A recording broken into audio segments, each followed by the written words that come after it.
Our focus on finance has led to the scarcity where, for instance, if we had invested in renewable energy when we were dealing with the oil price hikes in the 1970s, we would not be talking about OPEC today. And we're still talking about OPEC. It's 2022. The Fed credits my bank's account, so it raises the number in my bank's account, and then my bank raises the number in my account. And I wake up one day and there is more money there than it was the day before. And this is how the government always spends. We didn't discover some new kind of way of spending because of COVID.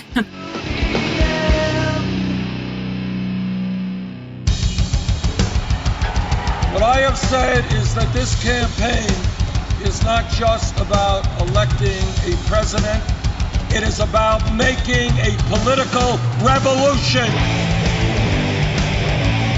MMT!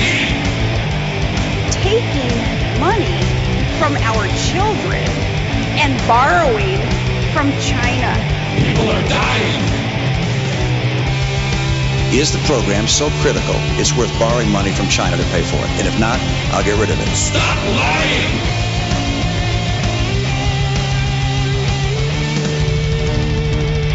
I want the truth!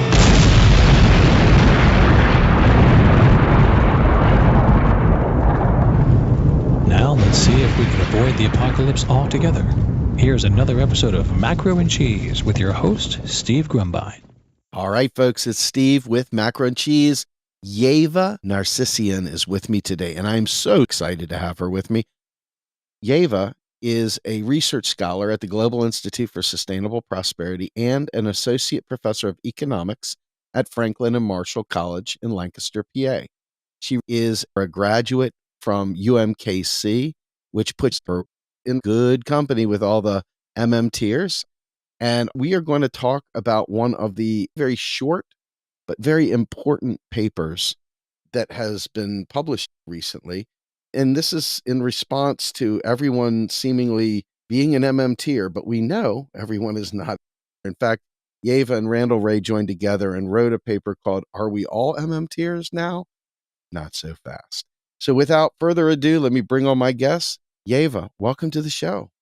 Thank you. Happy to be here. So MMT has gone from a tiny handful of people screaming in the wilderness to starting to get its moment in the sun as inflation is high and there's a lot of people trying to figure out why the economy isn't working for them. Everybody thinks we're doing MMT post-COVID style. I don't think that's what's happening right now, and I'm really excited to get your take on it. So why are they dragging MMTers through the mud here? So when the stimulus bills were being passed, of course, MMT was out there explaining that we didn't have to pay for the spending and explaining how the government spends and so on, as we always do, I guess. But now that seems to be used as justification that somehow it was MMT policy, the stimulus was MMT-inspired. Just because we were saying you can pay for as much of the spending as you want, it's not the same thing as those policies being MMT policy. For instance, the stimulus checks. Randy and I wrote something early in the pandemic saying that this was not the kind of targeted spending that MMT was advocating for, had been advocating for, although this was an emergency situation. So in a situation like that, that was probably an appropriate policy. But in general, our argument was that MMT-inspired fiscal policy is targeted fiscal spending, and in particular spending on jobs. So job creation, the job guarantee that Pavlina Tcherneva has been talking a lot about, and she was also advocating a jobs policy rather than just indiscriminate stimulus kind of policy. Also, to say that these are MMT policies, well, MMTers weren't there at the table coming up with these policies.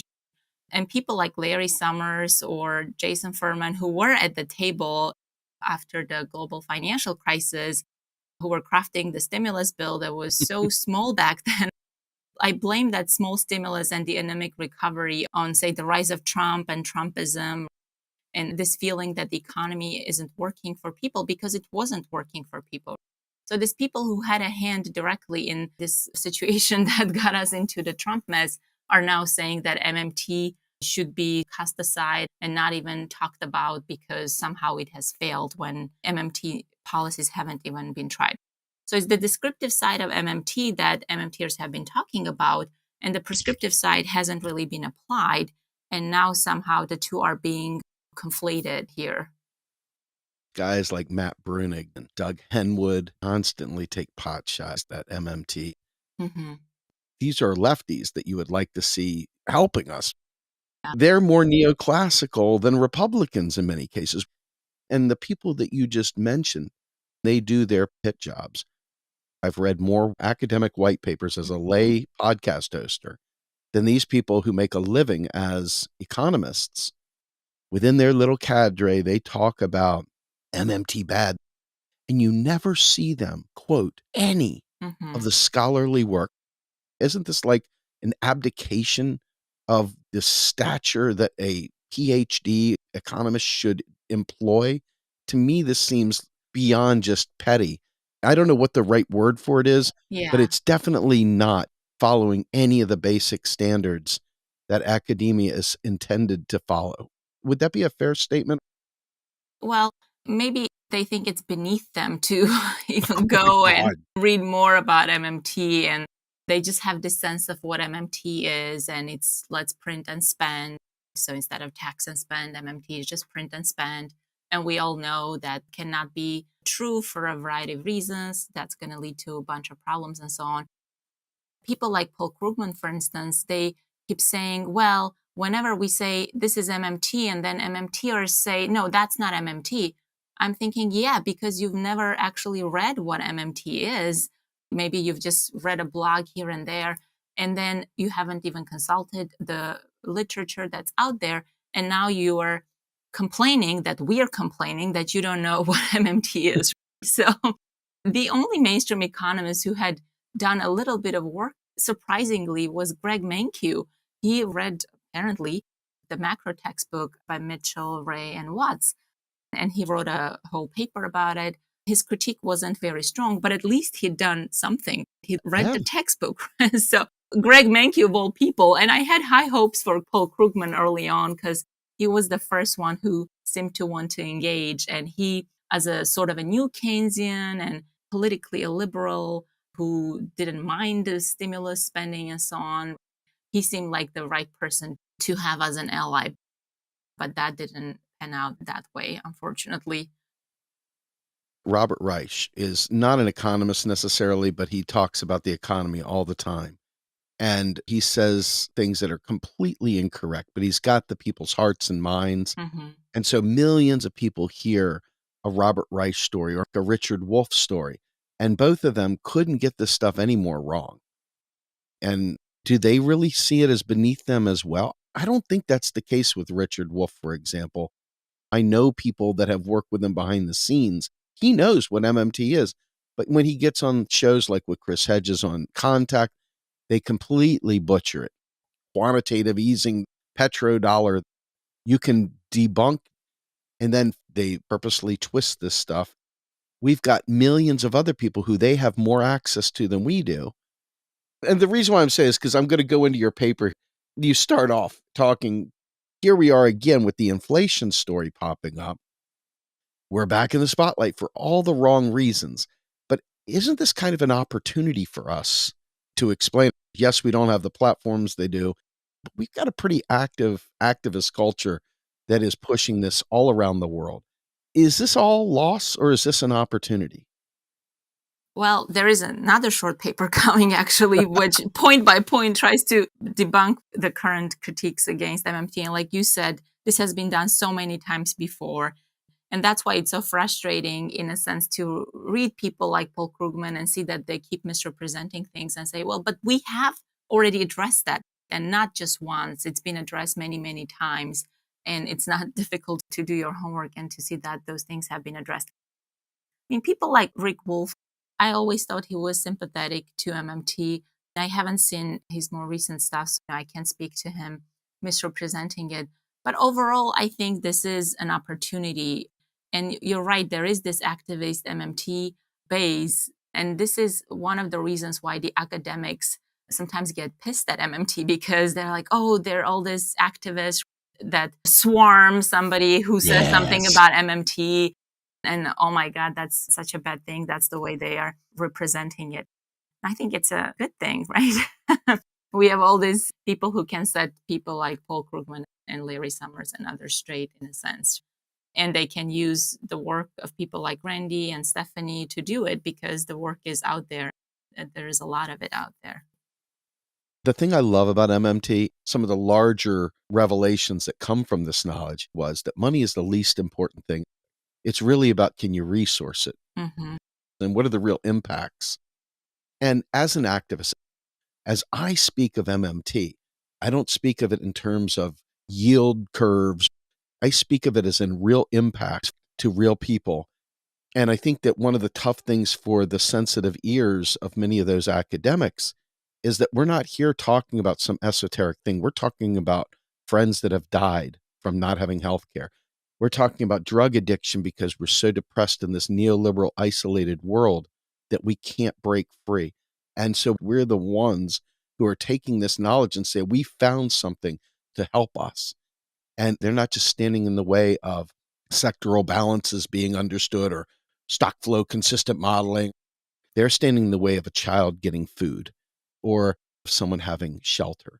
And so I think that when you see academics get angry at activists, they're trying to get angry at activists for all the wrong reasons. They don't understand that we're really referring back to the real impacts, the real resource constraints that MMT has the lens to show how we can alleviate it. What do you think is the rationale for trying to point at activists in this way? Yeah, I'm not really sure. I think it's, again, a way to denigrate MMT in that it's not this academic thing. So basically saying, oh, it's not this high academic, difficult, complex model, and that it's simple enough that people can actually understand, when for me, that would be an advantage of an economic model, that it is Simplicity. simple, it applies to the real world so people can actually understand it.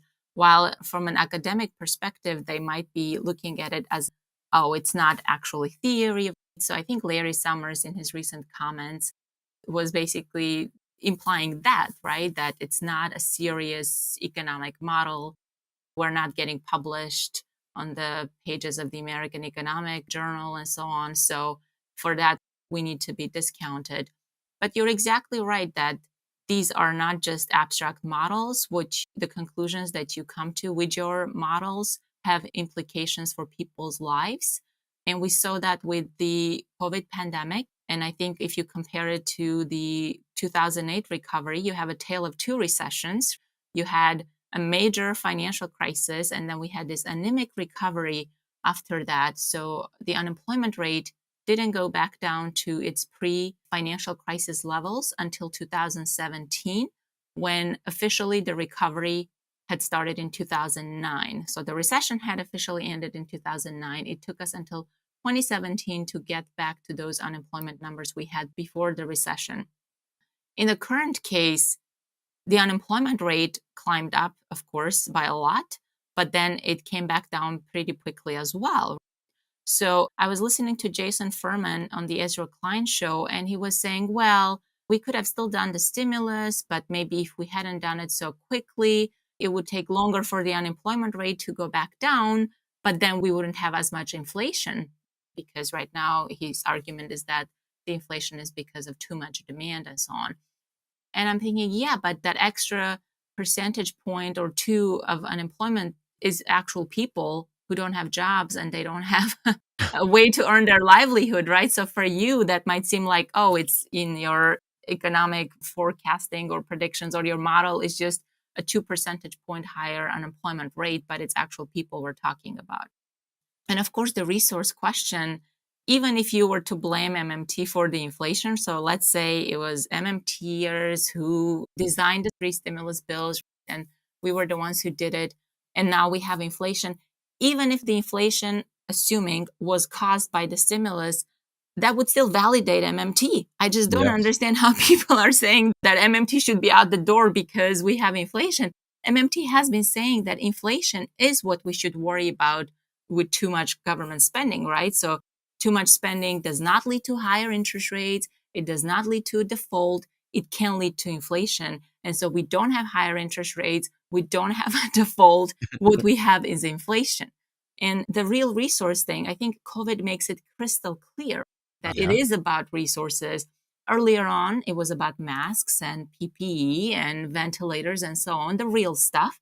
And it didn't matter that we had the money, right? The Right. government could throw the money at it, but we didn't have the stuff. Mhm. Or we are exporting things like cars and fuel and so on, and we're complaining that there isn't enough of it. Well, if there isn't enough, why are we exporting it? So this idea that exports are in real terms a cost and imports are a benefit, which Warren Mosler has been saying all along, that's so crystal clear right now. And I can bring so many other examples where you can see that it's all about the real resources. And so in this case, the supply chains and how strained they have been and how fragile they have been. And all of that was exposed with COVID and those fragile supply chains that allowed corporations to achieve lower prices and higher profits and so on. Those things have broken down. And so we are dealing with the consequences of that. If I were writing policy for Medicare or access to college, I would know that there would be some sort of a policy step-by-step approach to ensure the real resources are there to provide for the actual program that I'm seeking to create. And we have created a false scarcity narrative in the US based on a lot of bad lack of foresight, focus on finance versus resources. You've got long lines at shipping ports. This is a resource constraint that's part of infrastructure, at least partially anyway. And Medicare, there are places where it's 2 hours to drive just to get basic services. We don't have the clinic support. We don't have the infrastructure to just randomly roll out Medicare for all without actually planning for it. We've got more hedge fund managers than we do doctors and nurses. So help me understand, if you were rebutting some of the complaints about MMT, how might you explain to them what you would have done differently to resource for these moments, to not wait till a pandemic hits? How Right. might you explain that? Well, I think you hit the nail on the head when you said that our focus on finance has led to this artificial scarcity, which we are dealing with right now.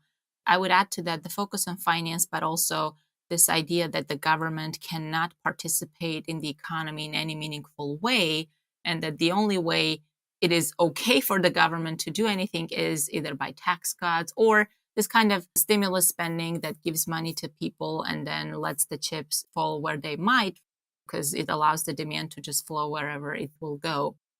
And that's not how we always did policy. If you think about the New Deal, we didn't just say, well, we're just going to spend money and that's going to create employment. We said, no, we need to build a dam, or we need to build a tunnel, or we need to build schools. And as we are doing that, we also provide incomes and jobs. In a sense, that was because we didn't have the Keynesian theory that said, well, you can just spend and then there will be impact on income, right? So the government had to think of things to do because we didn't have unemployment benefits, for example. We didn't have the infrastructure to just do this kind of indiscriminate spending. And so that's why spending was more targeted and more direct. But our focus on finance has led to this scarcity where, for instance, if we had invested in renewable energy when we were dealing with the oil price hikes in the 1970s, we would not be talking about OPEC today. And we're still talking about OPEC. It's 2022. So had we done all of those investments and not worried that, oh my God, we don't have the money to pay for them, then we wouldn't be in the situation where energy prices were going up, and that was contributing to a lot of the inflation.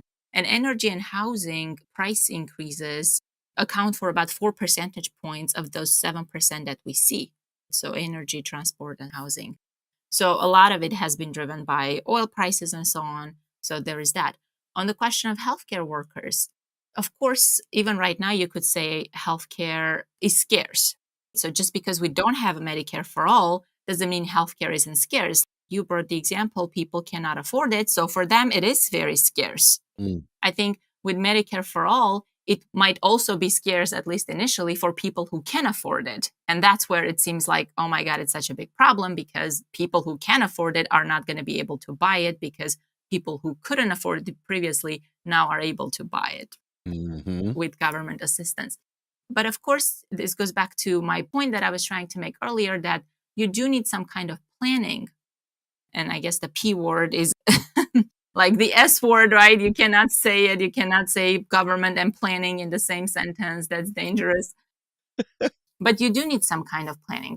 And that's why if you think of a New Deal kind of framework where you have a comprehensive approach to policy, where you have free education or cheaper education, and then that might alleviate some of your bottlenecks in the medical field, because healthcare workers don't have to be saddled up with $150,000 to $200,000 debt. Doctors don't have to have that much debt when they go into medical school. And then even nurses and other like medical assistants and so on, you can train them and they can be very useful in trying to accommodate the larger demand for healthcare. But of course, if you do have Medicare for all, over time, you might actually need less care. Yes. Because if you don't take care of your health problems, then it accumulates and then it becomes a bigger problem to solve. While if you could go and see your primary care doctor, maybe you would have taken some steps earlier and then it wouldn't become a bigger problem to solve. So in a sense, if you don't invest in it, then you have to deal with bigger issues in the future. And that's what we are dealing with. We don't invest in things that matter, and then we have bigger problems down the line. Absolutely. Infrastructure, the big orange cones in the road, Pennsylvania, famous for its road projects, right? And so when you think about infrastructure, expanded highways, maybe high-speed rail, different means of transporting goods and services that maybe are off the beaten path, so we're not dealing with major oil spills in places where kids are going to school. Pennsylvania is a perfect example of the very unsexy infrastructure bills that need to be passed, but that aren't passed. What are your thoughts in terms of the very bad choices that are left for states to deal with since we don't have federal policy nailed down? It seems like we have to understand that currency issue or currency user model. What are your thoughts on that? Yeah, that's a very good question. There is a lot of push for states to do things because at the federal level, things are not working. So in California, for instance, there has been talk of single payer, some kind of Medicare for all. And then, of course, there is all these calculations of how much taxes have to be raised. So even people who actually would support something like Medicare for all, when they see how much taxes actually have to be raised to pay for it, then they're turned off by it. So I think it's the wrong approach to send these things to the states. State and local governments are financially constrained, and the more of these liabilities they have, the worse things become in times of recession, because they have all these liabilities that might be fixed and then their revenues start falling. So then they have to find ways to cut their spending. So in general, state and local governments tend to be a recessionary force or a deflationary force in recessions because they have to cut their spending because they have balanced budget amendments and so on. The current COVID situation was unusual in that sense that we did recognize that there was this issue. And so we did give state and local governments a lot of funds so that they didn't have to do this. Because otherwise, the federal government tries to stimulate the economy, but state and local governments are doing the opposite. So they are working in the opposite directions. But there is, I think, a bigger problem where if you settle up a state with these bills and then they cannot pay it, then you say, well, you see, this program cannot work. Bam. It's not doable. And so we cannot even try to do it. If, let's say, California cannot afford a single payer, then like, what are we even talking about at the level of the economy as a whole? This argument is already used when you say Medicare for all. Look at France, look at Germany, look at Norway. People say, yeah, but those are smaller countries. Why does that matter? They have a smaller economy, right? And we are a bigger country. We have a bigger economy and so on. So I think the same thing, logic could be used here. They would say, well, you see, California couldn't do it. What hope there is for the US as a whole? Which, of course, then doesn't recognize the difference between the currency user and the currency issuer. It's maddening. Every failure when the government spent something, MMT failed. MMT gets blamed for every possible policy failure that involves we the people. If they don't do it with an MMT lens, then we end up having to explain why their poorly crafted bills, and MMT is getting a black eye, which comes back to your paper. You say, for example, we're being told MMT calls for helicopter drops of cash or having the Federal Reserve finance government spending through rebooted quantitative easing. If I could have $1 for every time somebody tries to say the Fed is printing money with QE or some other completely erroneous statement, and then, oh, well, that's MMT for you. And trying to debunk this, you have to scratch your head and say, they can't possibly believe this, do they? But they say it so much, they must believe it. Talk to me about why those things are not MMT. And then, what is MMT? Yeah, the helicopter drop thing, it keeps coming back around. That's Milton Friedman. Yeah, right. That's Milton Friedman. And at first, it was supposed to be the central bank that would be doing the helicopter drops. And then MMT pointed out that, well, no, the central bank cannot actually do it. So I think the way the helicopter drop thing was being used was like a stimulus. So if the central bank just send everybody's stimulus check, then people would just go out and spend more. And Friedman's story was that it would be inflationary and so on. And MMTers were pointing out, well, no, the Fed has no such authority to do that. It has to come from Congress through the Treasury. Elected representatives are supposed to make these kinds of decisions and so on. And then this idea that it was all being done somehow in a different manner by printing money, as if it was done differently in the past. So there was this sense that because we're spending a lot more than we were in the past, we need a new way of financing this spending. And what we were trying to say in that paper is that it's not a new way of financing the spending. First of all, QE is a non-event. QE really has no impact on the economy beyond just a little bit of changes in the interest rates. But the Treasury and the Fed were doing what they had always done. So Congress says you have to send Yeva a stimulus check. And it wasn't even a check. It was all electronic for most people. And then the Treasury says, okay, we have to make this payment to Yeva. And then they will instruct the Fed to do that. Of course, in case of stimulus checks, it would go through the IRS. But at the end of the day, the Fed credits my bank's account. So it raises the number in my bank's account. And then my bank raises the number in my account. And I wake up one day and there is more money there, or the number in my account is higher than it was the day before. And this is how the government always spends. We didn't discover some new kind of way of spending because of COVID. This is how it was done before. This is how it was done during COVID. And this is how it's going to be done in the future as well, unless we change the procedures. But the procedures weren't changed. Nothing was different. There were no helicopter drops. Things were happening like they were happening before. And I think there are two ways in which this idea of printing money and helicopter drops is counterproductive. The first one, and Bill Mitchell has talked about this, is that printing money is seen as a negative thing. And this is why I think critics invoke this idea of money printing, because then they can say, well, think about the Weimar Republic, think about Zimbabwe or Venezuela. Well, you will be carrying wheelbarrows of actual cash to the store to buy anything. You're going to order 2 beers at the bar because you don't know when you're done drinking your first one, the second one will be more expensive, that kind of thing. So there is that idea. And the second one, I think, is to say that this kind of measures are only appropriate for emergencies, so that if we say, wait a minute, we did all of this. We were able to create a vaccine for a disease we didn't even know existed 2 years ago. What else can we do if we take this approach to policy? And if you say, well, no, it was okay for this emergency situation. We could do the helicopter drops, but now that we're back to normal, we cannot do that anymore. So I think this idea that it was something that was new, that was only appropriate in times of crisis, then prevents us from saying, well, let's apply the same logic to other things and let's see what else we can accomplish if we don't think of finance as a constraint.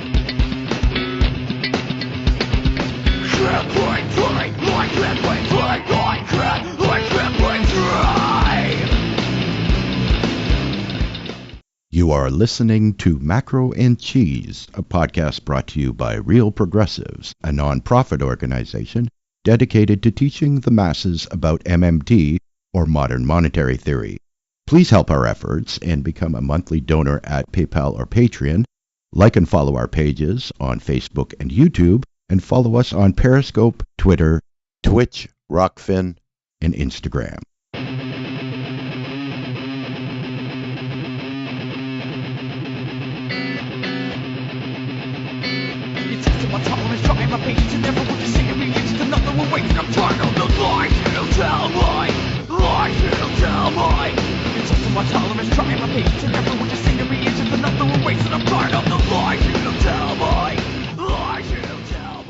The story of the buckaroo and how to create a currency really are very relevant.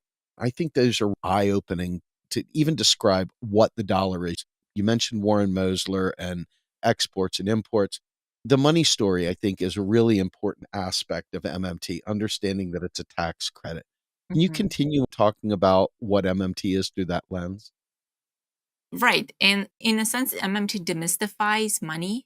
And this demystification and simplification is something that we talked about earlier, that the mainstream says, well, no, it cannot be that. It cannot be simple like that. At the same time, they misunderstand what we are even trying to say. So I do a similar thing with buckaroos in my classes. I call them Franklins for obvious reasons. Right. And the first day I go to the classroom and I show them this sheet of paper that has 4 Franklins on it. And they look terrible. I'm not good at design, I'm not a creative person in that sense. I guess that's why I went into economics. So I asked them how much they would be willing to pay me for that sheet of paper. Most of the students don't even offer me anything. Some who are a little bit suspicious, thinking, okay, maybe there is something to it, they'll say, okay, I'll give you $5 or whatever. And then when I don't get many offers, I say, well, now you have to pay me a tax of 25 Franklins by the end of the semester. Each week you can earn 2 at most. So their weekly 3-hour class, if they participate, they earn those 2 Franklins every week. So that 4 Franklin sheet of paper that was useless to them just a minute ago now becomes 2 weeks of their labor, right? Basically. Right. And now it's valuable to them. And now they're like, can we buy that sheet of paper now? Well, no, too late for that. But yes, that's the idea that money is the state's IOU and you use that to pay the government back. And misunderstanding that money is an IOU is at the source of a lot of our problems. There was a thing with Jon Stewart and Thomas Hoenig. Did you see that? I did. So The bad. Federal Reserve Bank of Kansas City, he was the president. And Jon Stewart is like, why can't we print money and pay the debt? And Hoenig is like, well, even if we did that, that money is still our IOU. And Jon Stewart wasn't understanding what it means for money to be the IOU. Because when people think of IOUs, they think of something that is convertible into something else. So Sure. a treasury bond is going to be converted into currency. And so that's easy to see that it's debt that now is paid when it's converted into something else. Because our currency is not tied to gold, then it cannot be converted to gold. And it's hard to see how it's a liability, that it's also an IOU. And then that's where MMT comes in and says, well, first, the most important thing about the IOU is that you have the right to return it to the issuer in exchange for them extinguishing your own debt to them, like taxes. Okay. And that's difficult for people to wrap their head around. I found that they don't seem to understand that money, like currency, let's say cash, they don't understand that it's an IOU because it's not convertible into something else. So this idea that for the IOU, the most important characteristic is redemption. How do you redeem it? That's what's difficult for people to understand. And so that's why you have people like Hoenig saying, well, money is not backed by anything. And it's just a trust that I trust that you will take it and that you trust that somebody else will take it, as if it's like cryptocurrency, because that's what cryptocurrency is. The only way you would buy it is because you think there is a bigger fool who would take it off your hands, hopefully at a higher price. Yes. And they seem to think that that's what money is too, which is, of course, not the case. And that's what MMT tries to explain. I want to run this frame by you. They say congressional spending at the federal level is the birth of a dollar. Congressional taxation is the death of a dollar. And that's the full life cycle. Right. To me, that seems like the easiest way for me to explain that circuit. Is that a fair statement? That's very good, actually. Government spending creates the currency and then taxation destroys it. And like you said, Yes. it's the full life cycle. Just like you could say the same thing about banks. When banks grant loans, they create money. When loans are repaid, that money is destroyed. So I'm going to get back to your article. You said, this is not MMT, which provides an analysis of fiscal and monetary policy applicable to national governments with sovereign, non-convertible currencies. It concludes that the sovereign currency issuer, 1, does not face a budget constraint as conventionally defined, 2, cannot run out of money, 3, meets its obligations by paying in its own currency, and 4, can set the interest rate on any obligation it issues. And here's the thing. Current procedures adopted by the Treasury, the central bank, and the private banks allow government to spend up to the budget approved by Congress and signed by the president. No change of procedures, no money printing, no helicopter drops are required. Modern governments use central banks to make and receive all payments through private banks. And so the idea that the U.S. government borrows money from banks to spend, like, in other words, we need to finance our next war. Hey, China, can you buy some of our bonds so that we can fight you? Once you say it out loud, you realize how ridiculous it is. But this is the going narrative. I've seen Paul Krugman say it. Let's demystify the idea that the government needs to borrow from its central bank. That term, I think, is what throws people off, the idea of borrowing. I don't like that term. I wish we could find a better one. I think you're right, exactly. And I tried not to call it borrowing, just say issue bonds, because it is a choice for the US government to issue bonds or not. Now, given the kind of economy we have, where our financial system is built on treasury bonds and our retirement system is built on treasury bonds, because a lot of the pension funds own a lot of the treasury bonds. The 401ks are invested in treasury bonds. So we couldn't just stop issuing treasury bonds tomorrow because of all these reasons. But it's not for the financing reason. The treasury bonds aren't issued to borrow money. And what MMT says is that you cannot borrow money which hasn't yet been spent. So going back to my example with Franklin's, I do offer bonds to my students. But if I offer them bonds on the first day of class, they couldn't buy those bonds because they don't yet have the Franklins, because I haven't yet spent them into existence. The same way, if I told them the first day, you have to pay me your tax today, they will all lose that 10% of their grade for participation because they don't have Franklins to pay me their taxes. So you have to first spend for there to be the money with which taxes can be paid and bonds can be purchased. And that leads MMT to conclude that bonds are not a borrowing operation. They are simply a way for the government to withdraw the money that it has injected into the economy through its spending. And it's not doing that to prevent inflation. It's not that, oh, there's too much money, there's going to be inflation, so we have to withdraw the money with bonds. It's to keep the interest rate at a non-zero level. Because by offering an alternative to just money sitting in a checking account, by offering an interest earning alternative, it then sets the interest rate in the economy. Now, because the Fed already pays interest to banks on the accounts that they have at the central bank, we don't even need to issue bonds to maintain interest rates at a non-zero level. The Fed can raise interest rates without doing anything with bonds. So it can raise interest rates without the Treasury offering an interest earning alternative to checking accounts, because the Fed is already offering that alternative.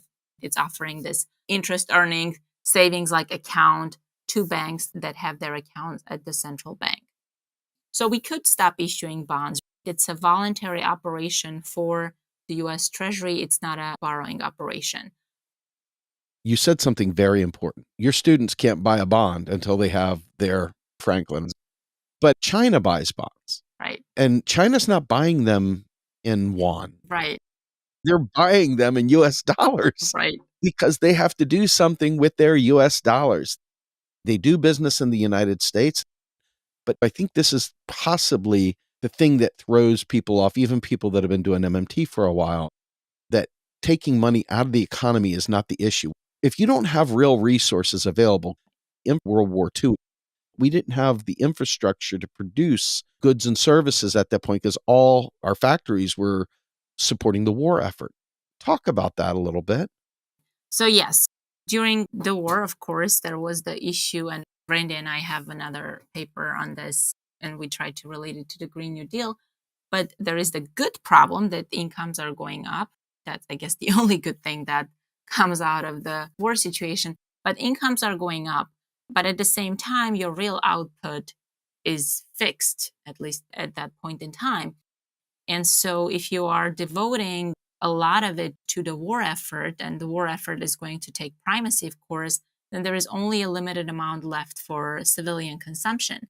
So Keynes wrote about World War I, and what happened during World War I is that incomes went up, and the government didn't try to prevent the population from consuming those higher incomes, but because there wasn't more real stuff to buy, then the attempt to spend this income simply inflated prices. So people had higher incomes, but they weren't better off in real terms because their incomes were now worth less. The purchasing power had decreased because of inflation. And so during World War II, Keynes was arguing that we need to try to prevent a repeat of that, and that we need to somehow withdraw the purchasing power so that people wouldn't spend it. And his argument was that, well, it wouldn't be fair to just tax it away because that would be one way to withdraw it. And instead, he says, well, instead of taxing it away, let's just offer deferred compensation. So basically, we will take it away today, but put it in an account. Of course, it wasn't being put in any account. You could think of it as a ledger, and there's a number next to your name. It's just record keeping so that we know that we took so much from you today. And then when the war was over, we could pay you back that amount with some interest. So it was like a savings account, and that you were saving it today, you weren't spending it. And then after the war concluded, then the government would pay that money back to you with some extra interest. It was called deferred compensation, and it was tried in the UK. Now, you could try to achieve something similar with bonds. For bonds to be effective in withdrawing demand, you need to get people to save who weren't planning to save previously. So if people were already planning to save, and now they're just going to buy a bond instead of doing something else with that saving, you're not really making a difference there. But if you can get people who weren't going to save because of the bond, then you can make a difference. And that's what we did in the US, because we issued bonds with very small denominations. So even the average American could buy it. It wouldn't just be for rich people and just for banks. Right. Because what they wanted is to withdraw demand from the average American. And for that to happen, we had to issue bonds with low denominations. And then, of course, there were all the marketing campaigns to try to get people to buy the bonds. And so that was effective. It was one of the tools. It wasn't the only tool. Of course, there was taxation, but there was also price controls and so on. Sure. One of the things that I always say, if I give $1 trillion to a rich guy, and I don't give any money to the average person, it doesn't matter how much money is in the economy. That guy is only going to buy so many loaves of bread, gallons of milk. It might create asset inflation at the top where he might drive up costs of real estate, but it's not the average. And so you have to target that. So it's a distribution issue. If I gave $1 trillion across all the people now, everyone has pent up demand that they can realize. And now the question is, do we have the real resources for them to purchase? You're exactly right. And that's why the idea that you pay for spending by raising taxes on the rich, it doesn't work in terms of real resources. Because you raise taxes on the rich, they're not going to cut their consumption because of that. They're not going to cut their consumption when you raise the marginal tax rate from 37 to 39.6%. I mean, if you raise it to 70, maybe we can talk about it. But 37 to 39.6, that's not going to make a dent.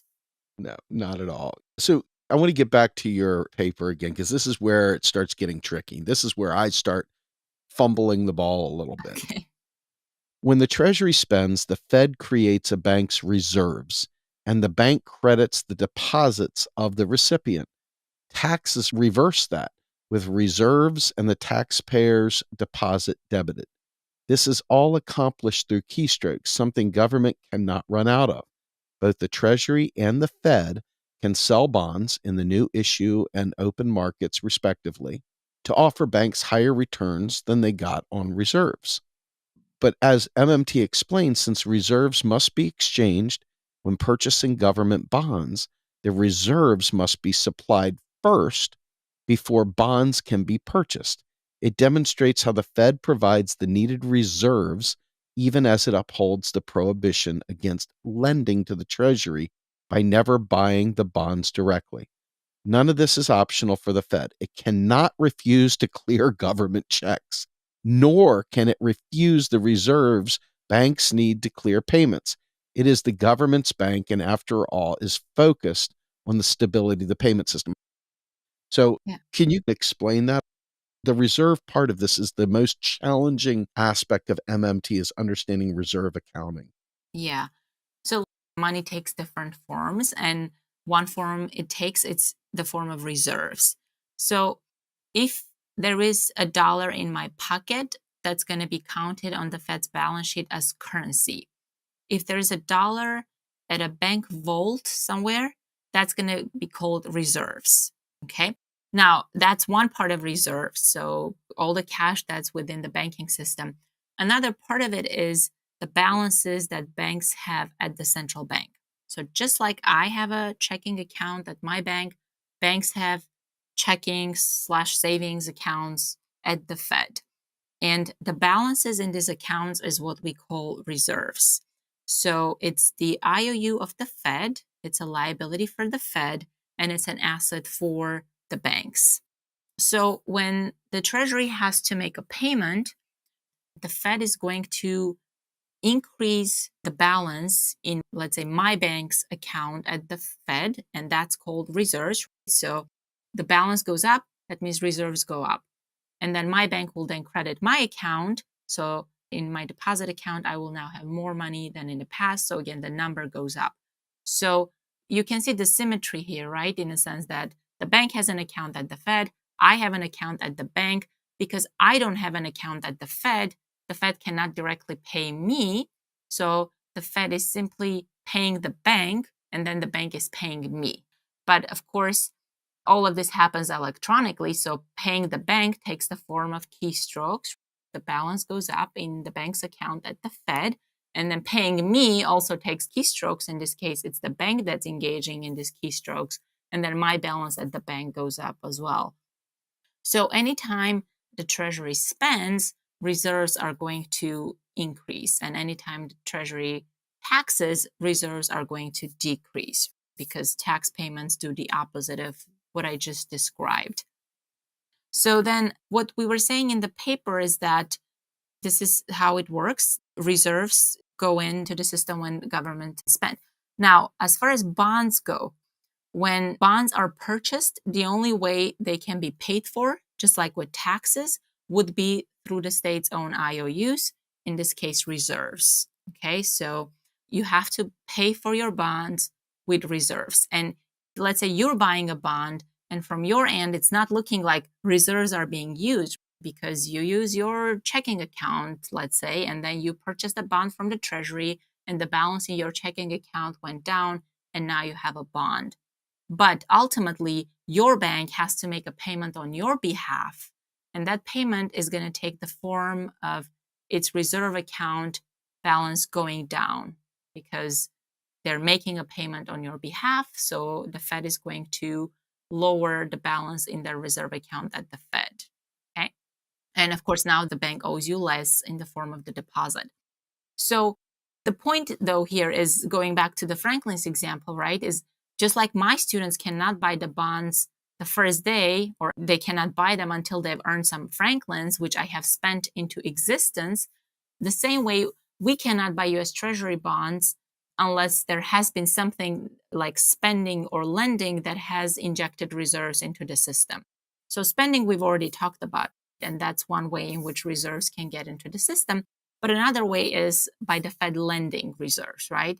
So when a bank wants to, say, pay for the Treasury on my behalf, but it doesn't have enough reserves, Where is it going to go? It can go to other banks, but if banks overall don't have enough reserves, then they have to go to the Fed, because ultimately they cannot collectively have more reserves than they already have. It can only come from the government, in this case through Fed lending. So we have prohibitions, of course, in the US, and these are pretty recent, 1970s, recent, late 1970s. We have prohibitions against the Treasury selling bonds directly to the Fed.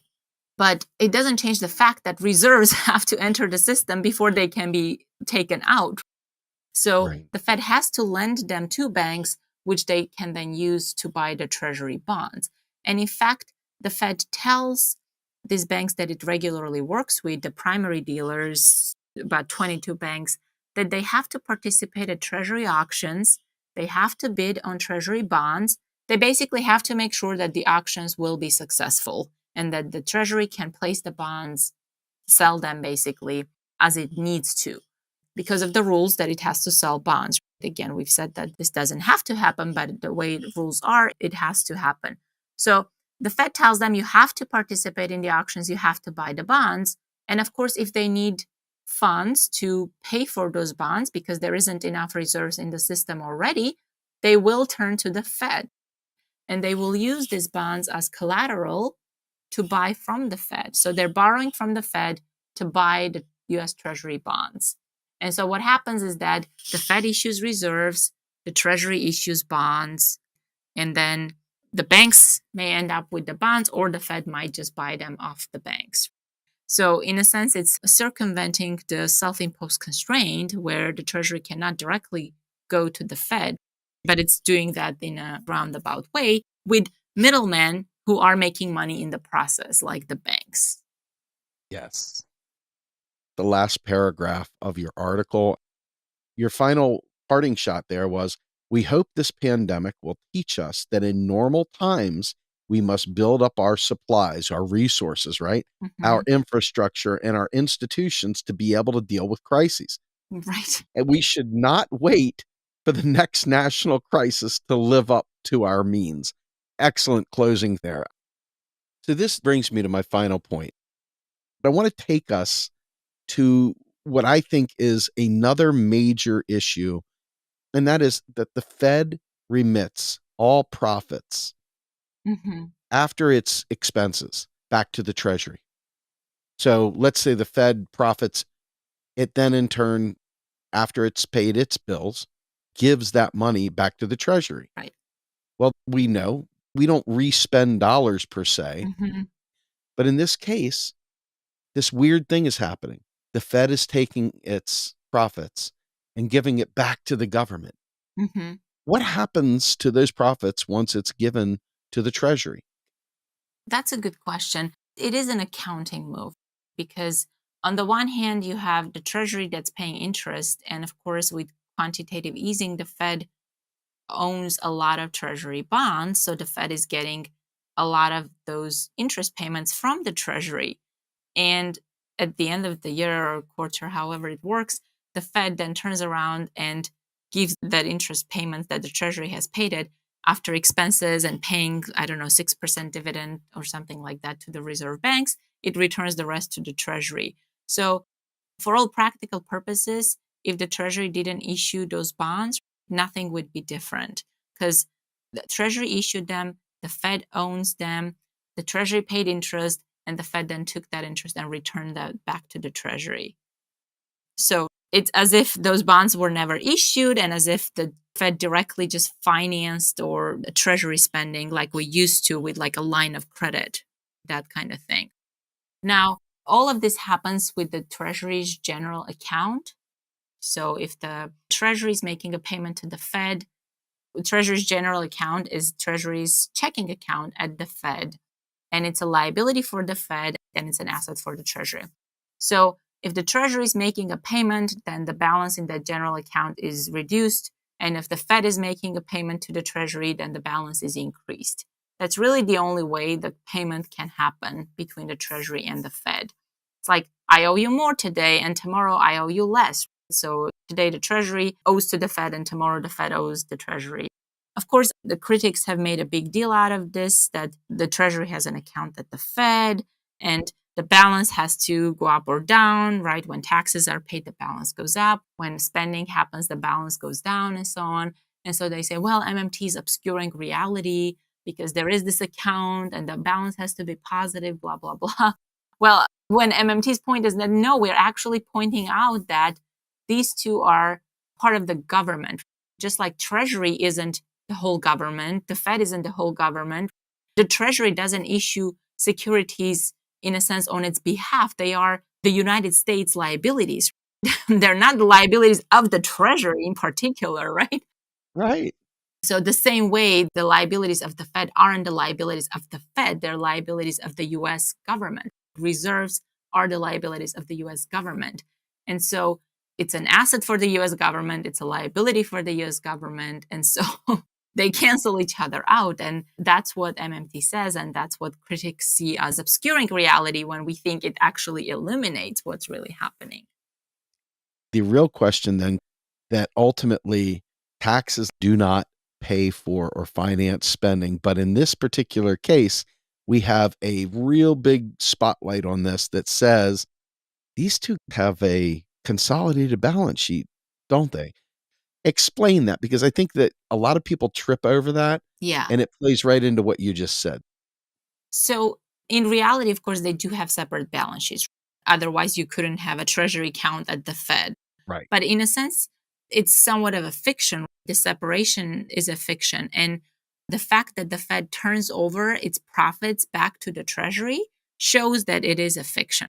It shows that the Fed is not some independent agency that's not subject to any kinds of rules, that it's above Congress in a sense, that its own branch of government, something like that.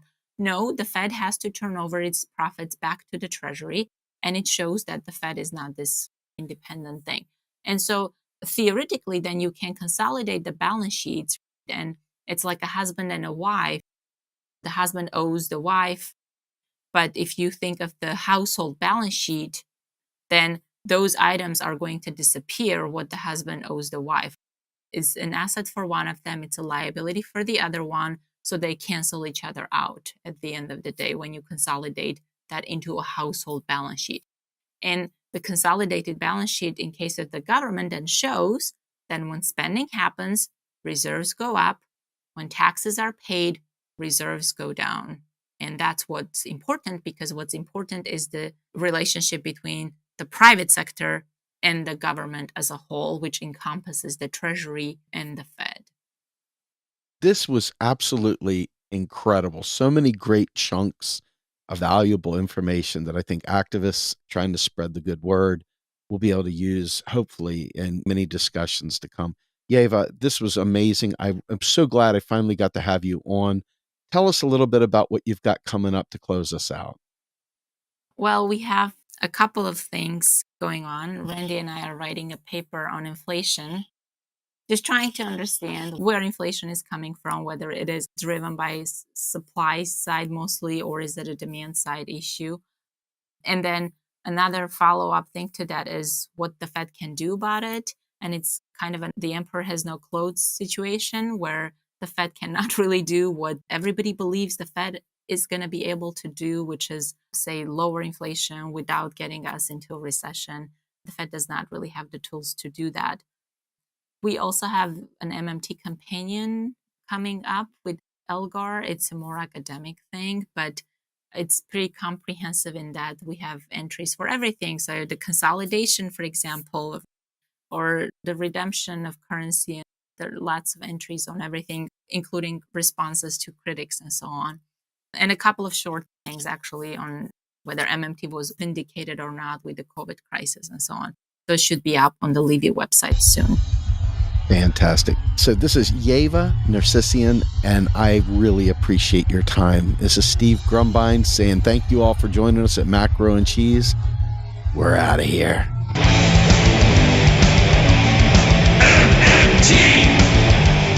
Macro and Cheese is produced by Andy Kennedy. Descriptive writing by Virginia Cox and promotional artwork by Andy Kennedy. Macro and Cheese is publicly funded by our Real Progressive Patreon account. If you would like to donate to Macro and Cheese, please visit patreon.com/realprogressives. the truth.